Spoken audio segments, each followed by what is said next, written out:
மக்கள் திலகம் எம்ஜிஆர் என்ன பண்ணுவாரா, மழை வரும்போது அவருடைய ராமாவரம் வீட்டில் அதாவது ஏழைகளுக்கு சாப்பாடு செய்து கொடுப்பாராம். அண்டா அண்டாவா, அதாவது சாப்பாடு, ரசம், பொரியல், கூட்டு, சாம்பார் அப்படின்னு அண்டா அண்டாவா செஞ்சு மக்கள் மழை வெள்ளத்தில் எங்கெல்லாம் பாதிக்கப்படுறாங்களோ அங்கே கொண்டு போய் நேரடியாக கொடுப்பாராம். தலைவர் கார் நிற்கிறது.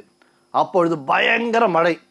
ஒரு ரிக்ஷா ஓட்டக்கூடிய ஒரு ஏழை தொழில் என்ன பண்ணுறாரு, நனைகிறாரு. மரியாதைக்குரிய அறிஞர் அண்ணாவை கூப்பிட்டு சென்னையில் இருக்கின்ற 5000 ரிக்ஷா ஓட்டக்கூடிய தொழிலாளருக்கு தலைவர் என்ன பண்ணியிருக்காரு, அண்ணா கையாலேயே தலைக்கு அதாவது பிளாஸ்டிக் தொப்பி, பிளாஸ்டிக் ரெயின் கோட் கொடுத்துருக்காரு. புரட்சி தலைவர், புரட்சி தலைவி இவங்களை பொறுத்த வரைக்கும் எப்பொழுதுமே தமிழ்நாட்டு மக்கள் மீது அளவு கடந்த பாசம். அதனால தான் இன்றைக்கும் இவங்க 2 பேரை தான் தமிழ்நாட்டு மக்கள் தெய்வமாக பார்க்குறாங்க, வணங்குறாங்க. நீங்கள் நிறைய ஆட்டோக்களில் பார்த்துருக்கலாம், ரிக்ஷாக்களில் பார்த்துருக்கலாம். தலைவருடைய புகைப்படம் ஸ்டிக்கர் இருக்கும், அம்மாவுடைய புகைப்படம் இருக்கும், கடைகளில் இருக்கும். ஏன்? அவங்க வாழ வைத்த தெய்வங்கள்.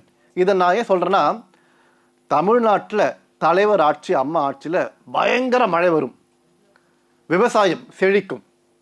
அந்த வகையில் ஒரு முறை பார்த்தீங்கன்னா சென்னையில் பெரு வெள்ளம். மக்கள் திலகம் எம்ஜிஆர் என்ன பண்ணுவாரா, மழை வரும்போது அவருடைய ராமாவரம் வீட்டில் அதாவது ஏழைகளுக்கு சாப்பாடு செய்து கொடுப்பாராம். பொட்டலம் கட்டி கொடுக்க மாட்டாரா, ஏன்னா பொட்டலம் கட்டினா அந்த சூடு ஆறி போயிடும். ஆகவே அண்டா அண்டாவா, அதாவது சாப்பாடு, ரசம், பொரியல், கூட்டு, சாம்பார் அப்படின்னு அண்டா அண்டாவா செஞ்சு மக்கள் மழை வெள்ளத்தில் எங்கெல்லாம் பாதிக்கப்படுறாங்களோ அங்கே கொண்டு போய் நேரடியாக கொடுப்பாராம். ஏன்னா அப்பொழுதுதான் சூடாக இருக்குமா. பார்த்தீங்களா, இப்படி ஒரு சிஎம், இப்படி ஒரு நடிகர் நீங்கள் பார்க்க முடியுமா? பார்க்கவே முடியாது.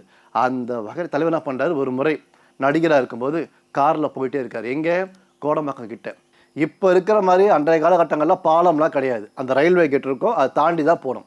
தலைவர் கார் நிற்கிறது. அப்பொழுது பயங்கர மழை. ஒரு ரிக்ஷா ஓட்டக்கூடிய ஒரு ஏழை தொழில் என்ன பண்ணுறாரு, நனைகிறாரு. தலைவர் பார்க்குறாரு. பார்த்துட்டு அவங்க அண்ணங்கிட்ட ரொம்ப வருத்தப்படுறாரு, கஷ்டப்படுறாரு. அதுக்கு அவங்க அண்ணன் சொன்னாராம், என்ன பண்ணுறது தம்பி, அவங்க ரெயின் கோட் போட்டு ஓட்ட முடியுமா அப்படின்னு. தலைவருக்கு யோசனை வருது. ஏன்? அவங்க தலைக்கு கேப் போட்டுட்டு ரெயின் கோட் போட்டுட்டு ஓட்டினால் என்ன தப்பு அப்படின்றாரு. உடனே என்ன பண்ணுறாரு, ஆரம் வீரப்பன் ஐயாவை அழைத்து, இங்கே பாருங்கள், சென்னையில் எத்தனை ரிக்ஷா ஓட்டர் இருக்கிறாங்க, அத்தனை பேரையும் கணக்கெடுங்கள், எவ்வளோ செலவாகும் சொல்லுங்கள், நான் பார்த்துக்கிறேன்டாரு. அதன் பிற்பாடு மக்கள் திலகம் எம்ஜிஆர் என்ன பண்ணுறாரு, சென்னையில் நுங்கம்பாக்கம் பக்கத்தில் லேக் ஏரியான்னு பகுதி இருக்குது. அந்த பகுதியில் மரியாதைக்குரிய அறிஞர் அண்ணாவை கூப்பிட்டு சென்னையில் இருக்கின்ற 5000 ரிக்ஷா ஓட்டக்கூடிய தொழிலாளருக்கு தலைவர் என்ன பண்ணியிருக்காரு, அண்ணா கையாலேயே தலைக்கு அதாவது பிளாஸ்டிக் தொப்பி, பிளாஸ்டிக் ரெயின் கோட் கொடுத்துருக்காரு. அதை பார்த்த அந்த 7 தொழிலாளர்கள் கண் கலங்கி போனார்களாம். இன்றைக்கும் பார்த்தீங்கன்னா ஆட்டோ, ரிக்ஷா நிறைய கடைகளில் தலைவருடைய புகைப்படம் தான் இருக்கும், அதே மாதிரி அம்மா புகைப்படம் தான் இருக்கும். ஏன்? அவர்களை வாழ வைத்த தெய்வங்கள். இப்படி ஒரு முதலமைச்சர்களை தமிழ்நாட்டில் நீங்கள் பார்க்க முடியுமா? பார்க்கவே முடியாதுங்க.